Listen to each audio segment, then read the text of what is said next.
Now, I'm sure you guys have questions, and this is the time where if you would type in the questions into the chat box, Sanjay will do our best to read those and share them with Ryan and myself. And we may not get to them all, but my intention is to answer them all, if not in this service, during the week in current happenings or a link to the answers written up. So we will try and get to everything.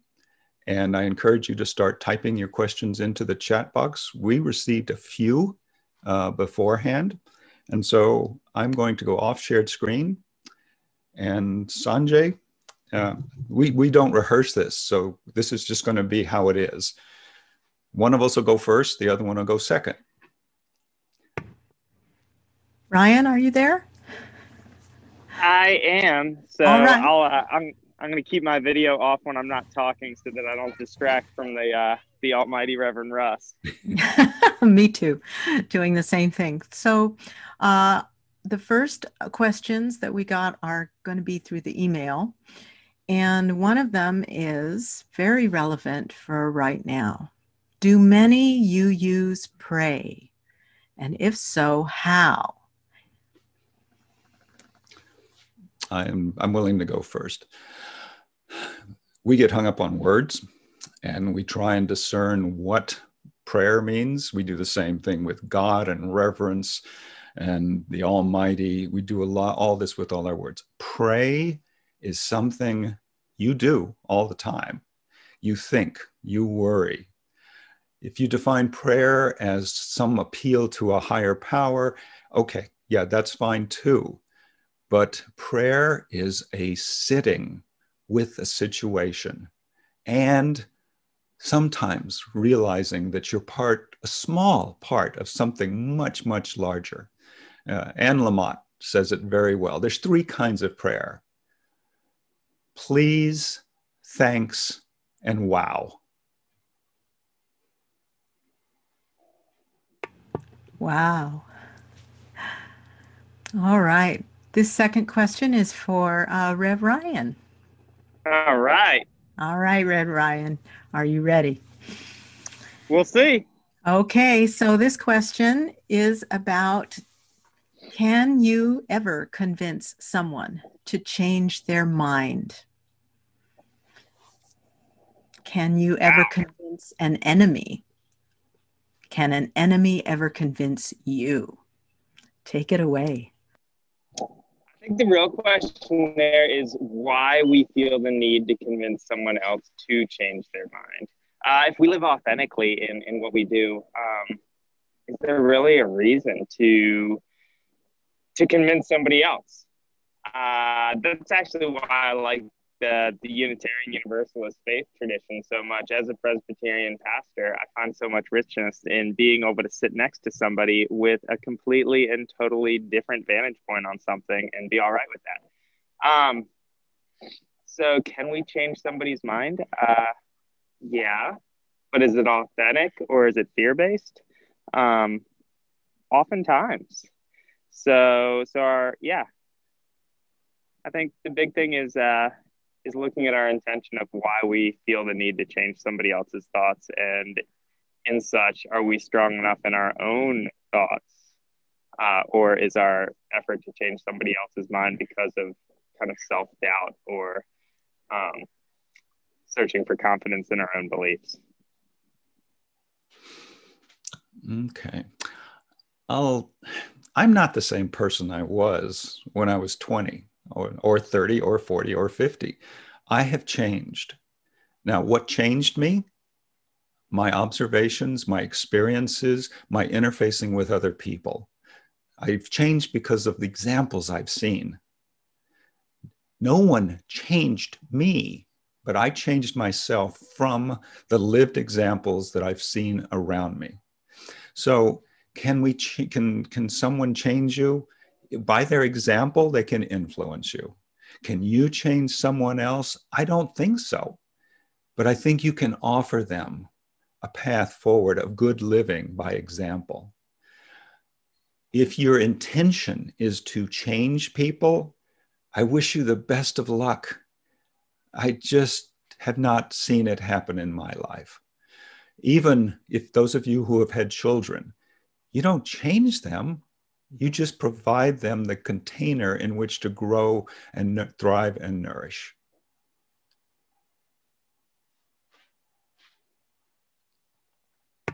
Okay. So with that, both of you, where are the stories about this subject in our sourcing? In UU sources, in Christian sources for Rev Ryan. Can you talk about that, both of you? Gosh, the sources. Oh, sorry, Russ. Go ahead. Yeah. I think the biggest, I love the Gandhi quote of just be the change you want to see in the world. I think that's a great source from a great source of wisdom.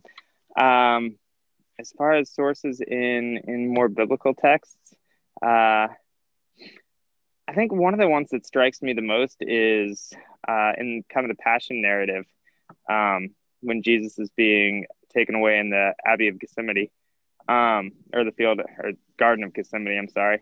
And he takes the soldier who's capturing him, and the soldier's ear got cut off. The soldier's in anger, the soldier's in fear.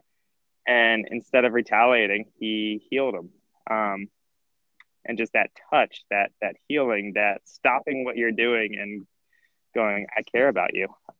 This is bigger than us. I think is a great example of how we can kind of be a positive change, how we can change the world around us. And from a Unitarian Universalist perspective, the stories are, we have so many sacred texts that sometimes it's hard for me to draw upon the right one. Stories of supporting change. It's our principles is part of the answer. The inherent worth and dignity of every person.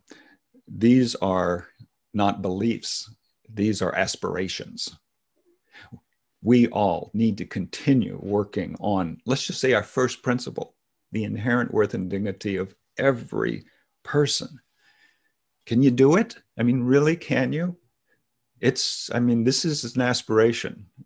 And so the stories from a Unitarian Universalist perspective are the principles and our sources. So you're not done yet.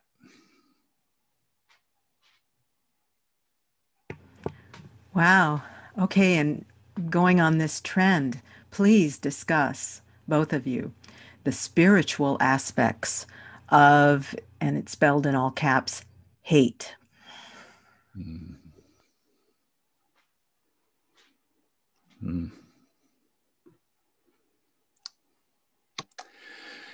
It's tempting to spiritually, socially, simple. I think hate is fear in disguise. Mm-hmm. That's good. Hate is not a separate feeling. It's complex. Yeah, I agree with Rev Ryan. It is based a lot on fear, suspicion, doubt, mistrust, protection, loss of power. All those, in my opinion, and in our belief system, are negative aspects that hold us back from becoming the true society of the beloved community. Hate is something that is inherent in our human condition. I do not personally believe it's possible to eliminate anger and hate. However, we can react appropriately when it rises, and we cannot act. It's one thing to feel anger. It's a transgression to act on it. It's one thing to experience hate. It's a whole nother realm to act on it.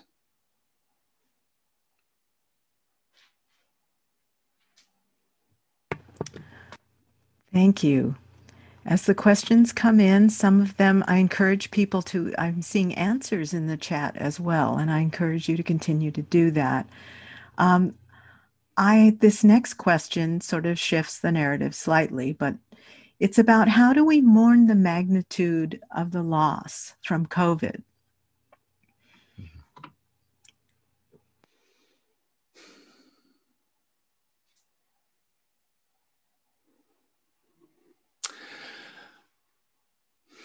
Loss, suffering is part of our human condition. It is. Whether it's avoidable or not may not totally be up to us as an individual. Sorrow is an important feeling, emotion to experience. You cannot deny the sorrow. Personally, it breaks my heart to see what has happened with the pandemic. However, that's something I sit with. I'm never going to get over it. I'm never going to accept it. I'm never going to go past it. Sorrow is just part of it. And it is beyond a shame. It is offensive. But it is also past. And so we can only decide what we can do today that can affect tomorrow. Ryan? Yeah, I'm going to go off that. I love the Jewish tradition of sitting Shiva, which is a 7-day cycle of grief where you literally just welcome in every aspect of sorrow and sadness for 7 days. You wear black, you welcome it in and don't try to hide it. Don't feel bad about it. And then you move on. Do you leave it behind? Do you forget? Not at all. But you accept that there's a reason. We're not going to know that reason. And it hurts really, really bad. I think the Ecclesiastes, just that song by the Birds even, there's a time to weep and there's a time to laugh. But setting aside those times is clutch. It's key. We have to give ourselves the opportunity to grieve. And on that note follows another question about how do we not take things so personally? We're sensitive and get our feelings hurt. How do we manage to not take everything so personally? Any suggestions on how to navigate these waters?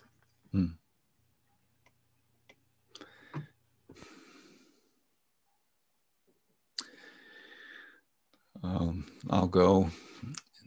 Caring too much and caring too little is a balancing act. You cannot care so much that it destroys you as a person. You need to sustain yourself. So the balancing act is caring enough to remember, to feel it, to acknowledge it, to witness the caring without consuming yourself. I'm going back to CPE in the hospital, and I was in the emergency room one Saturday night, and we lost a patient, and a nurse was in the corner, and she was just totally distraught, and it was her first death, witnessing a death. And she said, I just don't know how to do this. I don't know how to do this. I've got to stop caring. And I said, if you ever stop caring, you're in the wrong job. You cannot stop caring. It's about balance. Ryan? All right, I've got a couple tactics on this I'm going to show each of you. Number one, I trust in my faithful friend. Whenever I care too much, I remember just what it's like to be a dog. Number two, I literally tattooed on my arm Hakuna Matata. It means no worries. So I have these little side reminders in my life. And number three, right when you enter my little happy RV, I have the quote from Oscar Wilde, which simply says, "Life is far too important to be taken seriously." Do any of these work? Sometimes yes, sometimes no. But those are my little tips of the trade. And let it be known, I don't condone going and tattooing yourself. So if any of our youth show up with tattoos, Rev Ryan never said that.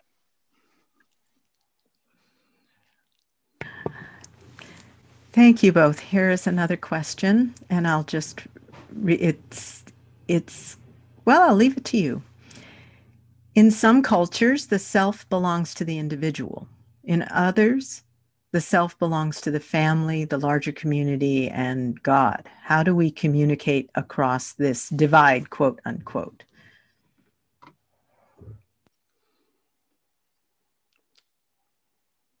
I'll let you go first, Ryan. That's not fair. No, it's not. No, I love it. I love it. So one of the things I've always done, I love practicing yoga. And it's really important to me of bringing me together. And it's always fun being a Christian minister, doing work at a Unitarian Universalist church with a passion for yoga. The one word that really stands out to me is the word Om. Om is actually how they would say Omen or Amen in Greek. It was the root of that. And it's in that Om that we find all the words for what we can't explain, the divine. Omnipotent, omnipresent, omniscient. It's all Om. So for me, yeah, it's that sacred oneness, that one universal sound. Not word. Om is a sound. When we throw in words, we confuse stuff. Where as a society, words come with baggage. So that's one way. And I think just looking at this idea of oneness is far from sameness, and that's something that we always have to remember. Oneness does not mean sameness. It's unity through diversity, as Nelson Mandela would say, not unity because of it or despite it. Mm-hmm. Yeah. Is the ocean one thing, or is it drops of water together? There is both the individual and the collective in my belief system. It is both. Yes, you are unique, you are special, you are a child of God, and you're really only a small, tiny part of something much, much bigger. You have a role to play in that, yes, but it is not either or. There is both the individual and the collective. If you try and separate them, if you try and believe that you are unique and only on your own, you damage not only yourself, but also the collective.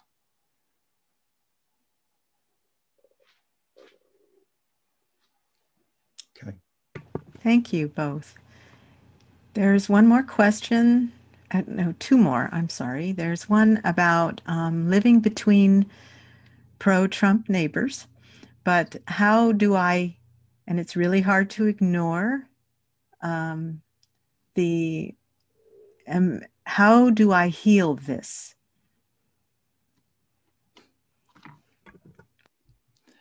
Russ, you want to go first on this one? Sure.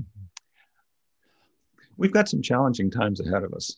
There's no denying that. As in my opening remarks there, we are divided, severely divided, 50-50 divided. The margins between are very thin. The work necessary, taking from Biden's words, it's about cooperating. It's about mutual respect. It's about dialogue. It's about sitting with it. If you react to someone different than you with anger or hate, there is no dialogue. There's no cooperation possible. The division will continue. It is up to us to slowly open our hearts and then reestablish trust. And it'll take a long time. Ryan. All right. I'm going to go to Plato, the allegory of the cave. In that regard, if you guys are familiar with it, long story short, looking at what is reality, what is real, what is not. And what Plato said is basically we're all prisoners in a cave with a light behind us. And what we see as reality is a shadow on a wall. We're all limited. None of us see the true being, the truth behind creation, etc., life, the world. And all of a sudden, one person broke free and they went out and they saw the real world and it hurt their eyes. It took a long time to adjust. But what's not told in that story oftentimes is what happened when they went back into the cave. And when they went back in, they didn't judge the people that still saw the shadows on the wall. We can't judge another from their vantage point, and we can't just accept that ours is always right. Of course it looks always right. We're looking at the shadow. There's always a greater light. And yeah, it's important not to judge people based on what they see, what they don't see, or what we perceive they see or don't see. And the other question that I have, real simple, is what would the reaction be had I shown up to service today wearing a pro-Trump t-shirt versus what is the reaction a Biden t-shirt? I'm still the same person. I'm still Reverend Ryan. So yeah, how do we just accept and open ourselves up to the wisdom of many despite our initial judgments? And we are going to have judgments because we're human. Thank you. And for Reverend Ryan specifically, the question is asked, do you as a Christian minister believe that everyone should be allowed to go to heaven based on the traditional belief of repentance of the soul through confession, but no actions? Maybe just talk about that. There's another question that's part of this larger question that says, should a person who has committed terrible acts against humans but repents in this way be allowed to go to heaven? Yeah, I mean, that's originally a question of atonement. We'll look at just that idea of, in the Christian tradition, Christ coming and basically taking our sins up, just living them out and suffering for them. I think the bigger question is looking at, can we accept that atonement? Can we accept that grace? Can we forgive ourselves? And in doing so, when we start to forgive ourselves, we also start to realize that heaven is not some place far off in the distant future in the clouds. But when we start to accept ourselves, we realize that that heaven can be right here on earth. Heaven is in the moment. And as the question kind of proceeded, Ryan, the Christian minister, I've long since defined myself in the agnostic Christian mystic. Whereas agnostic means a claim not to know. So the bottom line of that question is, I don't know. I wish I did, but I don't. I have hopes, I have thoughts, I have beliefs. The second term in there, agnostic Christian. Christian is where I go with things. Like I said, I have certain beliefs, and atonement is one of them. And then mystic is I live by experience. And when we live in the present is when we truly can grasp heaven. Wittgenstein, I've said it before in our services, once wrote, eternity is given to those who live in the present. So yeah, heaven on earth. And the question is, can you forgive yourself and accept that you're worthy of it enough to live out that heaven? Russ, care to do the UU point of view? That was on atonement. I'm tempted to give a historical answer, but I think I'm going to bring it up to the present. If you believe in an afterlife, that's a wonderful thing. If it can give you comfort and can bridge you over some of life's tragedies. If you don't believe in an afterlife, that puts a tremendous emphasis on this very time, this very moment. Both beliefs should put incredible emphasis on living this life as best as you can. I'll agree with Ryan when he mentioned that heaven on earth, that's my belief system. This is heaven. Heaven of everything's wonderful is for me an illusion. Heaven is this life. It is a mixture of sorrow, joy, confusion, and clarity.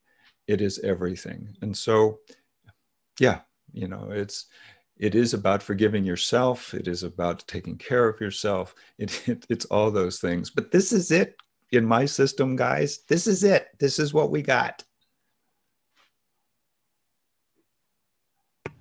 Thank you both. There are no more questions, and the time is 10:49. I think let's do one more. One more? Yeah. Okay. I think, let's see, that's it. We have one. There is one question that actually be excellent for wrapping up, and that is there ever any talk of changing UU, the denominational name? And that Wikipedia doesn't seem to have a correct way to view us, of changing us and our definition of who we are, i.e. to Christian sounding. However, I know that our history is that we are Christian. But can you talk about that a little bit more, about the denomination's name and why we're preserving it? Yeah. Certainly it's historic. And even though we claim to be liberal progressive people, we also hate change. So I am not aware of any talk I'll say at the top level, Unitarian Universalist Association level, of changing this incredible multi-syllable, multiple word, all sorts of vowels and consonants name of this religion. It's a mouthful. Also, the name of this church, the Unitarian Universalist Fellowship of Santa Cruz County, it doesn't fit on any field when you enter into, where you're from, address, etc. So at a top level, no. However, our congregational polity is such that we control the congregation. You, not me, you control the congregation and all its dealings with. Famously, some churches in the Midwest have dropped the name Thomas Jefferson from their district, from their church names. They changed the church names in order to comply with the current, or the views of not lifting up white supremacy. You, the congregation, can call this whatever you want. Now, that said, I personally believe a name change is best associated with a transition of the church, of the denomination, the classic renaming in the indigenous cultures. When you go on a walkabout or spiritual quest, you come back with a new name. So renaming, not because of inconvenience, but because of significant transformation and transition, I believe is appropriate. What will that be? Okay. Ryan, I was wondering if you could talk a little bit about peace through water. Peace through water? Yeah. Oh, man. Okay. That's real simple. For me, water holds an immense amount of spirituality. And FYI, I was having an anxiety morning with the wind. I'm about to literally go put on my wetsuit and go jump in the water, because it is the one place where I can stick my head under and find silence. I could give you a crazy theological kind of answer of baptism and calming the storm and all sorts of really fun narratives and so forth. But once again, simplicity is bliss. I plunge in. I think what it reminds me of is just not to take myself too seriously. I love just throwing myself into a wave and getting pummeled a little bit. Because as Russ alluded to Rumi earlier, we're not a droplet in an ocean, but an ocean in a droplet. So I think the reason that we find peace in water is because it's this beautiful statement of humility and returning to our essence.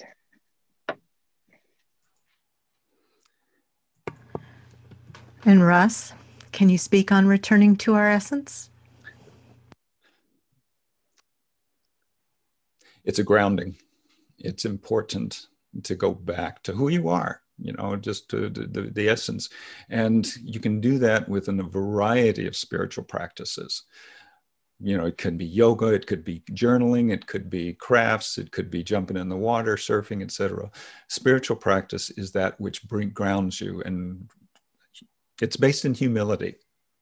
And so returning to your roots involves a humility that can be freeing, that is like no other. It's about humility. Okay.